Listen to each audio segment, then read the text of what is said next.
उसमें पानी, गंदा पानी, अब चूंकि घरों के अंदर पानी जाने लग गया है, टूटियां हम खोलकर रखते हैं। उसके लिए भी निवेदन है कि टूटी अनावश्यक न खोले। लेकिन पानी उपयोग के बाद जो सीवरेज का भी विषय है या पशुओं का जो मलमूत्र है, वो भी पानी, साफ सफाई का पानी है, वो पानी भी नालियों के माध्यम से तालाबों में आता है। तालाब पहले खुदाई होते थे हर साल, दुर्भाग्य से उन तालाबों की खुदाई बंद हो गई है। ये पारस्परिक श्रम करके लोग साझेदारी से, गांव के लोग साल में एक बार तालाब खोदा करते थे। मुझे याद, हम छोटे थे तो घर घर से एक आदमी को बुलाया जाता था कि तालाब की खुदाई होनी है। वो सूखा जब एरिया होता था उसमें महीना 2 महीने लगाकर बरसात से पहले खुदाई होती थी, दोबारा से पानी भरता था। जब खुदाई हो जाती है तो जमीन नीचे की और पोरस हो जाती है, अर्थात उसमें यानी सुराख की तरह पिल पोली जमीन हो जाती है, जिसको नरम जमीन के माध्यम से वो जो पानी तालाब का जमीन के अंदर जाता था, आज जो गंदगी भर जाती है, तालाब की तलहटी उसको साफ ना करने के कारण से चिकनी मिट्टी हो जाती है। चिकनी मिट्टी के बाद वो पानी जमीन में जाता नहीं है। फिर बरसात में दोबारा से पानी आता है, इधर गांव का पानी इकट्ठा होता है और पानी गंदा होकर के ओवरफ्लो हो जाता है, गंदगी फैलती है। उस ओवरफ्लो पानी का कोई उपयोग नहीं होता है। डिमांड आती है जगह जगह से कि अब कोई ड्रेन बनाओ, यहां से ड्रेन से इस पानी को बाहर निकालो। जहां खेतों में पानी भर जाता है, खेतों की यही हालत है। पहले जमीन पोरस होती थी, उसके नाते से जमीन में पानी रिसता था। अब जब से केमिकल खाद डालने लग गए हैं, हम यूरिया डालते हैं, डीएपी डालते हैं, पोटाश, तरह तरह की दवाइयां, ये डालने के बाद जमीन खेती की वो भी एक प्रकार से उसका प्रकार बदल गया है और वो जमीन पोरस नहीं रही है, पानी नीचे नहीं जाता है। थोड़ी बरसात होने के बाद भी कई जगह पानी इकट्ठा हो जाता है। मांग उठती है इस पानी को बाहर निकालो, नहीं तो खेती जमीन फसल नहीं होगी। इन सब चीजों पर एक एक करके हम ध्यान दे रहे हैं। आज जो विषय को लेकर के आज प्रदेश भर में अभियान चला है, प्रधानमंत्री जी ने आह्वान किया है कि देश के तालाबों को, इसको ठीक करो। योजना चलाई अमृत सरोवर योजना।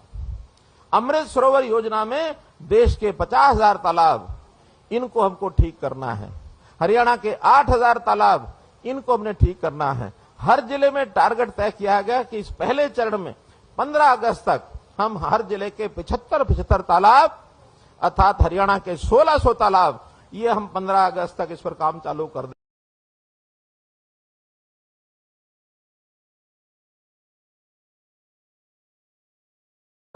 उसका कोई पौधे लगाकर, फूल पत्ती लगाकर, वहां उसको एक मार्ग बना के लोगों के लिए भ्रमण के ऐसे स्थान बनाना, उसका सौंदर्य बढ़ाना, अर्थात जो तालाब अभी तक गंदे पड़े हैं उन तालाबों को लोगों के भ्रमण के लिए, आने जाने के लिए कैसे ठीक किया जाए। यहां एक बात और भी मैं कहूंगा, बहुत तालाब ऐसे हैं जो ऐतिहासिक कहानियों से जुड़े हुए हैं, उनको तीर्थ माना हमने। उनको केवल पानी का तालाब ऐसा नहीं है, बल्कि उनको तीर्थों की तरह से हम पूजते भी रहे हैं।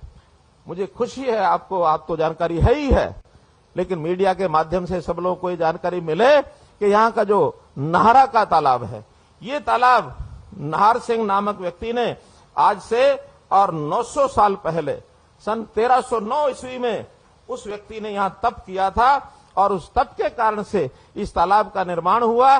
चारों तरफ धाम बने हुए हैं। इस तालाब को गंगेश्वर सरोवर ये हमने कहा है, गंगेश्वर सरोवर। और इस गंगेश्वर सरोवर का पानी इतना स्वच्छ था, निर्मल था कि आसपास के बताते हैं 24 गांव ऐसे हैं जो इस पानी को यहां से ले जाकर के उसमें खाना बनाते थे। आज इस सरोवर को अगर हम देखते हैं, कोई कल्पना कर सकता है कि इसके पानी से खाना बनाया जा सकता है? कल्पना नहीं कर सकते, क्योंकि वो तालाब प्रदूषित इतना हो गया है। इस प्रदूषण के कारण से इनको ठीक करने का बीड़ा ये देश के प्रधानमंत्री ने उठाया है। एक प्रकार से मैं प्रधानमंत्री के बारे में अगर ये कहूं कि एक समय ऐसा था जब गंगा को पृथ्वी पर लाने के लिए और भगीरथ ने जो प्रयास किए, गंगा को पृथ्वी पर ला करके जीवनदायिनी गंगा आज हमारे जीवन का आधार है। इसी प्रकार से आप उनको किसी भी श्रेणी में रखें, लेकिन इस जल को स्वच्छ करने के लिए जितनी योजनाएं बनाई है पिछले 7 साल में, जल ही जीवन है, हर नल से घर, हर घर को नल से जल की जो योजना बताई है, जल को स्वच्छता के नाते से, स्वच्छता अभियान के नाते से इतना बजट खर्च किया है कि इस पानी को किस तरीके से बचा लो। मैं इनको एक दूसरे भागीरथ की संज्ञा देता हूं। नरेंद्र मोदी हमारे आज के भागीरथ हैं। ये पानी का बहुत बड़ा संकट, भाइयों बंधुओं, इसको हमको समझना चाहिए। पानी हमारी जान है, जल ही जीवन है। तो इस जल ही जीवन के अगर बात को हम ध्यान रखते हैं तो हम इसके ऊपर जरूर ध्यान करें कि हम आगे चल करके ऐसा ना हो आने वाली पीढ़ी वो हमको गालियां दे, वो हमको ये कहेगी कि हमारे पूर्वजों ने इतना ध्यान नहीं रखा कि हमको विरासत में जहां जमीन दे गए वहां पानी तो दे जाते। तो इस पानी के संकट की हमारी अगली पीढ़ियां वो इसको न ध्यान करें, तो एक एक बूंद पानी को बचाना। प्रधानमंत्री जी ने कहा है कि हर बूंद इसका उपयोग करो, हर बूंद का उपयोग चाहे घर में इकट्ठा करो, चाहे रिचार्ज करके जमीन में डालो। हमने निर्देश दिए कि सरकारी भवन जितने भी हरियाणा के अंदर, उन सब के अंदर वहां रिचार्जिंग वेल बनेंगे। जो बरसात का पानी है बाहर नहीं जाना चाहिए, बल्कि जमीन के अंदर छोड़ो, जमीन में साफ होकर के नीचे के तल में पहुंच जाएगा। Recharging of water. किसानों के को भी आह्वान किया है कि आप अपने इलाके का जो बरसात का पानी है उसको बह करके बाहर मत जाने दो। अब हमको बताओ, हम वहां रिचार्जिंग ट्यूबवेल लगाएंगे। पिछले साल हमने 750 ट्यूबवेल लगाए हैं नए, और इस बार घोषणा की है कि आने वाले 2 वर्षों में 5000 नए रिचार्जिंग ट्यूबवेल हम लगाएंगे। 5000 ट्यूबवेल लगाएंगे, यानी बोरवेल जिसको कहते हैं, ट्यूबवेल नहीं, बोरवेल। पानी अपने आप नीचे चला जाता है। बरसात के दिनों के अंदर उसकी एक टेक्नोलॉजी सी बनी है कि वो पानी बजाय बाहर जाने के, हरियाणा की एक एक बूंद पानी की जो हमारे पास आए उसका हम सदुपयोग करें।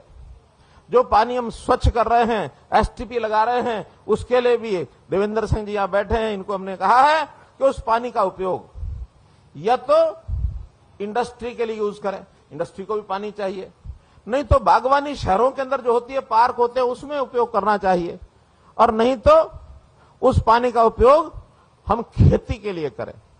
हर तालाब के आसपास, हर एसटीपी के आसपास हम उसका कमांड एरिया बनाएं, उस कमांड एरिया में माइक्रो इरिगेशन के प्रोजेक्ट लगाएं, ताकि वो उस पानी की क्वालिटी भी अच्छी होती है फसल के लिए, सब्जियों के लिए, कि उस पानी में स्वाभाविक खाद भी होता है। उस पानी की गंदगी की मात्रा को कम करना, लेकिन खाद का जो उसके अंदर अवयव होता है उसको बनाए रखना। उस पानी से फसल, सब्जियां, फूल की खेती वो ज्यादा होती है तुलना के बारे में। तो इसलिए इस पानी का उपयोग चाहे हम किसान की खेती में करें, चाहे हम साफ सफाई के काम में करें, घरों में भी। कुछ शहरों में हमारे जो सेक्टर्स हैं हुड्डा के, एचएसवीपी के, उनको हमने कहा कि आप वहां उस इलाके में डबल लाइन बिछा दो। एक लाइन नहरी पानी जो पीने का आता है उसको साफ वाटर वर्क्स में करना, और पीने के पानी के लाइन। एक पानी पीने के अलावा घर में और जो अन्य उपयोग होते हैं, साफ सफाई के लिए, स्वच्छता के लिए, शौचालय के लिए, फ्लश के लिए, बागवानी के लिए, गाड़ी धोनी है उसके लिए, तो इस पानी का उपयोग करो ताकि उसका भी सदुपयोग हो जाए पानी का। इस नाते से बहुत से हमने कार्यक्रम बनाए हैं। आज तो मैं इतना ही कहूंगा भाइयों बहनों कि जिस सरोवर के नाते से आज हम चर्चा कर रहे हैं, गंगेश्वर सरोवर, ऐसे 111 सरोवर पूरे हरियाणा में इस पर आज काम शुरू हो रहा है। जहां जहां इंजीनियरिंग के काम पास हो गए हैं, जहां कोई स्पोर्ट वाल होनी है, जहां कहीं उस पानी की स्वच्छता के लिए एसटीपी लगना है, वहां उस प्रकार का काम, और जहां केवल उसकी खुदाई का काम करना है तो मनरेगा के माध्यम से उसकी खुदाई का काम दोनों आज शुरू कर दिए हैं। 111 के 111 स्थानों के ऊपर योजना हमारी बन गई है। यहां का जो तालाब है उसके ऊपर 82 लाख रुपए का खर्च ये होगा, ऐसा इसका प्रोजेक्ट रिपोर्ट बना दी गई है, जिसमें से 29 लाख रुपया, लगभग 29 लाख रुपया तो यहां भेज दिया गया है, जो रिलीज हो गया है, जिसका काम आज शुरू हो जाएगा, और शेष बचा हुआ 52 लाख रुपया वो भी जल्द जो है रिलीज होगा। उसके बाद उसका जो स्वच्छता का और उसका जो बाकी काम है वो उसके ऊपर हम करेंगे। और निश्चित रूप से यहाँ जो गांव की और भी आसपास के गांव की भी डिमांड आई है कि हमारे भी तालाब यहाँ जोड़ो। हमने निर्देश दिए हैं कि हर जिले में 75 करने हैं, सिलेक्ट करके करें। आज तो मैं नाहरी गांव के जो लोग यहाँ आए हैं उन्होंने कहा कि 2 हमारे ऐसे स्थान हैं, एक तो सैयद जोहड़ है और एक बड़ी झील है, ये दोनों गंदगी इसके अंदर है, एक प्रकार से गंदा जल उसमें है, तुरंत उसकी सफाई का काम कराया जाए। बाद में फिर छोटी झील और शीलक वाला जोहड़, ये साफ पानी है, लेकिन उसमें भी जो काम कराए जाने वाले हैं वो हमारी तालाब अथॉरिटी, एक इसके लिए हमने तालाब अथॉरिटी बनाई है पूरे प्रदेश में अलग से। वो तालाब अथॉरिटी, पॉन्ड अथॉरिटी जिसका नाम है, वो सभी तालाबों पर काम करेगी और इसके लिए हमने 1000 करोड़ रुपया ये अलग से अपने बजट में तय किया है कि इस विषय को प्राथमिकता देनी है, इस पर कहीं भी पीछे हटना नहीं है। तो बंधु, आज के इस अवसर पर मैं इतने ही कहते हुए कि आप सब लोग इस अभियान में साथ दें, क्योंकि एक तरफ सफाई का अभियान चल रहा है, यदि हमने उसको साफ रखने में मदद नहीं की तो दूसरी तरफ गंदगी का अभियान शुरू हो जाएगा और आते जाते हम गली में, सड़क पर कहीं भी गंदगी फेंकेंगे, पानी बहेगा, पानी बह के तालाब में जाएगा, तो गंदगी कहीं खुले में ना डालें। गंदगी के लिए अलग से डस्टबिन ये जगह जगह हमने रखवाए हैं, और अगर कहीं नहीं है तो ग्राम पंचायतें तो आज नहीं है, लेकिन ग्राम पंचायत का जो विभाग है, बीडीपीओ के माध्यम से, ग्राम सचिवों के माध्यम से हर गांव में ऐसे स्थानों पर व्यवस्था की जाए कि वहां अपने डस्टबिन लगाएं। घरों के अंदर भी डस्टबिन रखने चाहिए, ताकि उस कूड़े को बजाय बहाने के या बजाय बाहर डालने के, जिस पर मक्खियां भिनभिनाती हों और वो मक्खियां फिर आके हमारे खाने पर बैठती हों, बीमारी फैलाती हों, इसकी बजाय साफ सफाई के लिए गंदगी डस्टबिन में रखनी चाहिए। उसको विधिवत जहां डाल के आना है या कोई इकट्ठा करने वाला इकट्ठा करके ले जाएगा, ताकि हमारे तालाब में एक भी कचरा, उसका कण ये जाना नहीं चाहिए, तालाब हमारे सुरक्षित रहे। तो इस प्रकार से बता दिए नाहरा के, नाहरा में बता रहे हैं कि और भी 4 तालाब हैं, दादा देव वाला जोहड़, गोसाई वाला जोहड़,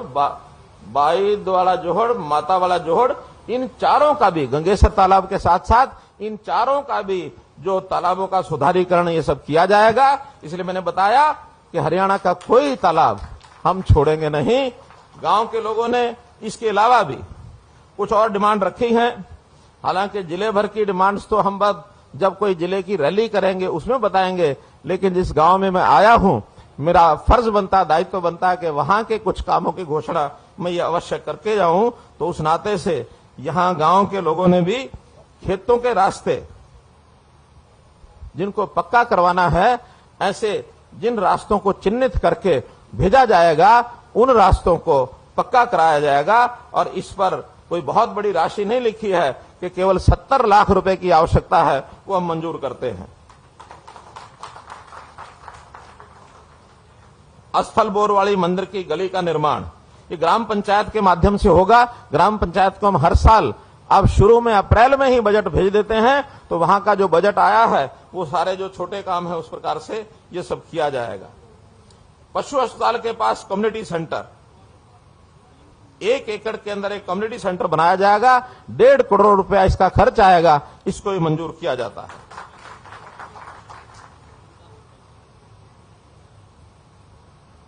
पार्क का निर्माण, एक कोई बताया पशु अस्पताल से आगे रोड के साथ साथ 3 एकड़ में पार्क का निर्माण, ये पार्क के निर्माण के लिए ड्राइंग बन गई है, उसको अप्रूव करा दिया है। न केवल पार्क बनेगा, उस पार्क में ओपन जिम और झूले ये भी लगाए जाएंगे, ताकि गांव के बच्चे, नौजवान, लड़के लड़कियां, महिलाएं सब आ करके और उस नाते से और इन झूलों का, जिम का ये अपना उपयोग कर सके। गांव में लाइब्रेरी की बात है, उसकी बिल्डिंग तैयार है और डेवलपमेंट पंचायत विभाग इस लाइब्रेरी को भी पूरा कराएगा। और इसके अलावा चौपाल, सतवीर पुत्र मांगेराम के मकान के पास जो टूटी चौपाल है और अन्य 4 चौपालें, इन 5 चौपालों का मरम्मत का काम ये भी पूरा कराया जाएगा। राजकीय कन्या वरिष्ठ माध्यमिक विद्यालय, जहां पुरानी बिल्डिंग है, हालत अच्छी नहीं है, उसकी मुरम्मत या अगर आवश्यकता लगेगी तो नई इमारत जैसी भी यहां बताई जाएगी, उसके निरीक्षण करके, उसकी फिजिबिलिटी चेक करके, और हमारे सीओ जिला परिषद, डायरेक्टर पंचायत डेवलपमेंट, ये उनको भी पूरे काम को कराएंगे। गांव में डिग्गी के पानी की पाइपलाइन, इसको भी, यानी इस पाइपलाइन को दबवाकर पूरे एरिया में पानी की समुचित व्यवस्था ये की जाएगी। इसका काम सैंक्शन हो गया है, 15 दिन में इसको शुरू कर दिया जाएगा। तो इस प्रकार के कुछ काम ये जो बताए गए हैं ये तो तुरंत प्रभाव से शुरू होंगे। अन्य काम भी किसी गांव के हों, किसी शहर के हों, हमने इसमें व्यवस्था बनाई है। रोज रोज आपने हमारे पास आना नहीं है, ना किसी मंत्री एमएलए के पास जाना है, बल्कि गांव के काम के लिए एक पोर्टल बनाया है, वो है ग्राम दर्शन। आप ग्राम दर्शन लिखेंगे, अपने आप वो पोर्टल आ जाएगा। अपना गांव उसमें निकालिए, अपना परिवार पहचान पत्र आप चलिए, आप ऐसा करो, इस कागज पर एक लिखवा दो, लिखवा के मैं जाऊं उससे पहले मुझे दे दो, और नहीं तो डिप्टी कमिश्नर को। मैं बता रहा हूं तरीका ये होता है। आपकी कोई समस्या, मैं बता रहा था कि गांव की कोई समस्या हो, आप ग्राम दर्शन के पोर्टल में जाकर अपने गांव का नाम खोलिए, अपना परिवार पहचान पत्र का नाम डालिए, अपना नाम लिखिए और अपनी मांग, अपनी डिमांड, समस्या उसमें लिख दीजिए। निश्चित रूप से वो डिपार्टमेंट में जाकर के पूरा कामकाज हो जाएगा। ऐसे ही शहरों में नगर दर्शन ही हमने पोर्टल बनाया है। वहां का कोई भी आदमी, अभी किसी भी आदमी को ये छूट पहले नहीं थी, अब हमने छूट दी है कि आपको किसी के चक्कर काटने की जरूरत नहीं है। आप अपना ला करके ग्राम दर्शन, शहरी नगर दर्शन में डाल दीजिए, आपकी डिमांड पहुंच जाएगी और उस पर विधिवत काम उसका पूरा करा दिया जाएगा। ये एक सूचना मुझे आपको देनी थी। भाइयों बहनों, मैं ये कह रहा था कि हमारे पास अब बजट की कोई कमी नहीं है। जो डिमांड जब भी हमारे पास किसी भी रास्ते से आती है, चाहे वो ग्राम दर्शन, नगर दर्शन से आए, चाहे वो किसी सज्जन को मिलने का कहीं मौका मिलता है, वो विधायक को, सांसद को, अथवा किसी भी नेता को, पार्टी के प्रधान को, या एडमिनिस्ट्रेशन में हमारे बीडीपीओ हैं, तहसीलदार हैं, एसडीएम हैं, एडीसी हैं, डीसी हैं, किसी के पास भी जाकर के आप दे देंगे, वो हमारे पास पहुंचेगी और उस काम का डिपार्टमेंट के माध्यम से उसको पास करा करके जल्दी से जल्दी करने की कोशिश की जाएगी। कोई कमी नहीं है पैसे की। पैसा आपका है, आपके गांव में लगेगा, आपके शहर में लगेगा। जो मांग आप करेंगे उसको हम पूरा करेंगे। आज आप सब लोग आए और मैं सभी 111 के जो स्थान हैं, वहां की स्थानीय मांगे, वहां के कुछ लोग अप्रूव करेंगे तो उसकी वो घोषणा करें, अन्यथा सब हमारे पास भेजेंगे तो हम उसकी फिजिबिलिटी करा करके सभी ऐसे गांव की जो छोटी डिमांड्स है उसको हम पूरा करेंगे। आप आज आए, शांतिपूर्वक आपने सुना, और ये जो अभियान है जल ही जीवन, और इसको पूरा करने के लिए हमारी जो अमृत सरोवर योजना, इसमें आप योगदान करिए, यही निवेदन करते हुए आपका बहुत बहुत आभार, बहुत बहुत धन्यवाद। बहुत बहुत आभार माननीय मुख्यमंत्री श्री मनोहर लाल जी का। इस तरह से दिल खोलकर आप 5 मिनट के लिए और बैठे रहे, 5 मिनट और बैठिए, क्योंकि आप ये देखेंगे और आपको भी लोग देखेंगे। जो 110 स्थानों पर पूरे प्रदेश से लोग जुड़े हुए हैं, मुख्यमंत्री महोदय उनसे स्वयं बात करेंगे और आप भी उस चर्चा को देखें, सुने, ये बहुत आवश्यक है। और उससे पहले, जबकि मैं अगर टेक्निकल टीम कोशिश कर रहे हैं, थोड़ी सी तकनीकी दिक्कत है, लेकिन उसके पहले मैं दहिया चौबीसी खाप के हमारे प्रधान जी है रमेश जी और उप प्रधान महेश जी, उनको मैं इनवाइट कर लेता हूं। मुख्यमंत्री महोदय को एक पगड़ी पहनाकर उनका अभिनंदन करेंगे। ये माननीय मुख्यमंत्री महोदय का संकल्प है आपके विकास कार्य में, आपकी खुशहाली के लिए, आपकी समृद्धि के लिए, प्रदेश के विकास के लिए पैसा कभी आड़े नहीं आएगा। बस जिम्मेदारी हमें यह जरूर लेनी है कि जो विकास कार्य सरकार द्वारा मुख्यमंत्री महोदय के निर्देश पर हो, उसके कस्टोडियन के रूप में, संरक्षक के रूप में हम उसके देखभाल की जिम्मेदारी हम जरूर लें। और ये देखभाल की जिम्मेदारी समुदाय को, समाज को, गांव को, सबको मिलकर लेनी है। और इसी तरह से अमृत सरोवर मिशन में भी यही हमारा दायित्व होगा कि जो सरोवर 1650 के लगभग सरोवर जो है वो बनकर तैयार होंगे, उन सरोवरों को, उनकी देखभाल को, उनको सुंदर बनाकर रखने की जिम्मेदारी भी हम सबकी होगी। ये सौंदर्य, हमारे गांव का इस सौंदर्य बढ़ेगा, हमारे गांव में खुशहाली आएगी, हमारे गांव की समृद्धि बढ़ेगी और हमारे गांव में पर्यावरण का संरक्षण होगा। हमारे गांव के बच्चे, हमारे परिवारों के बच्चे उन तालाबों के किनारे वहां जाकर खेलेंगे, बड़े बुजुर्ग बैठेंगे, तो आप देखेंगे कि कितना जीवन में परिवर्तन आता है, प्रकृति के साथ कितना लगाव। तो तालियां एक बार मिलकर आप बजाएं मंच के लिए, और मंच पर माननीय मुख्यमंत्री महोदय का ये जो अभिनंदन हो रहा है, इस उनके स्नेह के लिए, उनके समर्पण के लिए उनके उस प्रतिबद्धता के लिए जो प्रदेश के लोगों के प्रति उनके मन में है, और इसके साथ साथ प्रदेश के जनता के प्रति उनकी खुशहाली के प्रति जो उनका संकल्प है। आप जैसा कि जानते हैं कि 110 स्थलों से हम जुड़े हुए हैं। इस समय जिस तरह से फरीदाबाद में अटाली गांव में भारत सरकार के माननीय राज्य मंत्री जी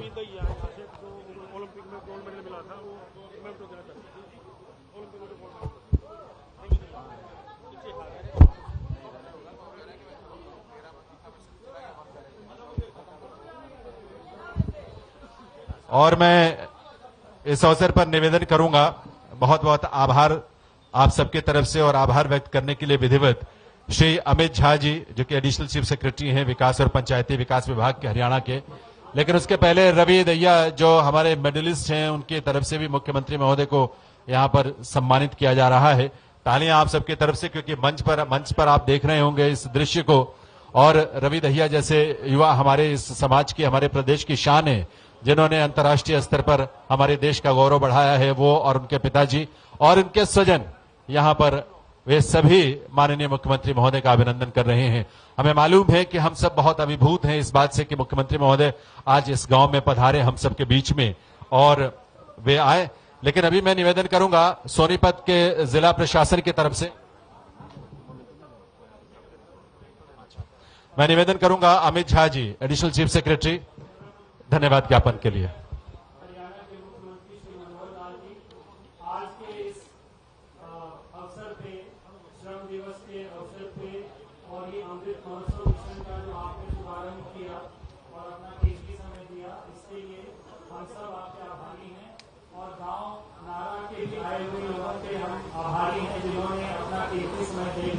इस यज्ञ से जुड़े हैं।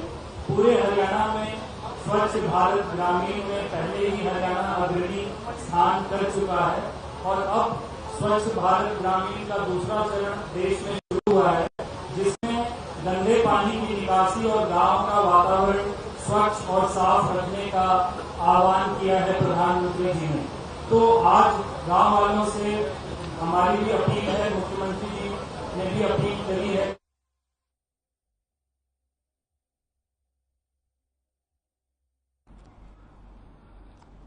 इस वक्त की बड़ी खबर, अमृत सरोवर योजना का शुभारंभ सीएम मनोहर लाल ने किया। अमृत सरोवर मिशन की शुरुआत, नारियल तेल और श्रमदान कर मशीन की शुरुआत की।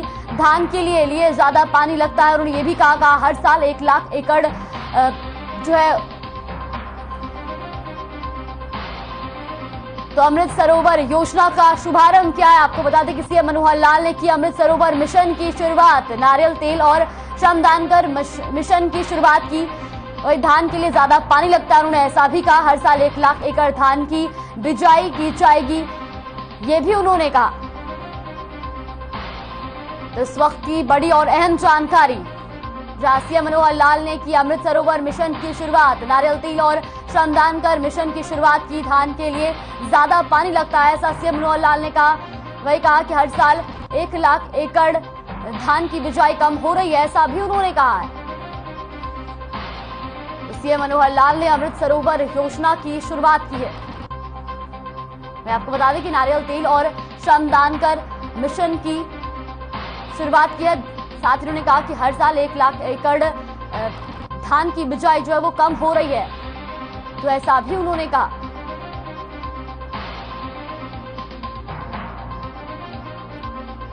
तो सीएम मनोहर लाल ने की अमृत सरोवर योजना की मिशन की शुरुआत।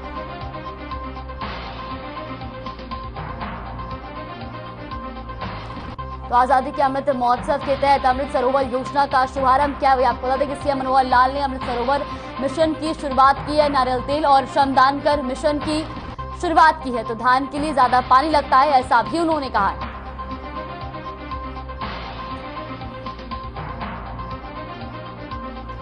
तो अमृत सरोवर योजना का शुभारंभ, सीएम मनोहर लाल ने की अमृत सरोवर मिशन की शुरुआत, नारियल तेल और श्रमदान कर मिशन की शुरुआत की। उन्होंने कहा कि हर साल 1 लाख एकड़ भूमि में धान की बिजाई कम हो रही है।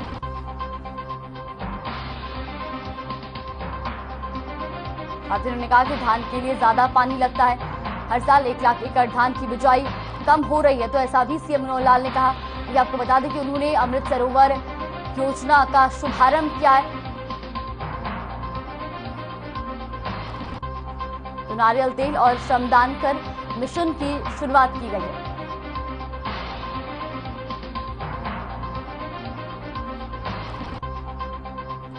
इस वक्त की बड़ी और अहम जानकारी, अमृत सरोवर योजना की शुरुआत की गई है। सीएम मनोहर लाल ने की अमृत सरोवर मिशन की शुरुआत। नारियल तेल और श्रमदान कर की गई मिशन की शुरुआत।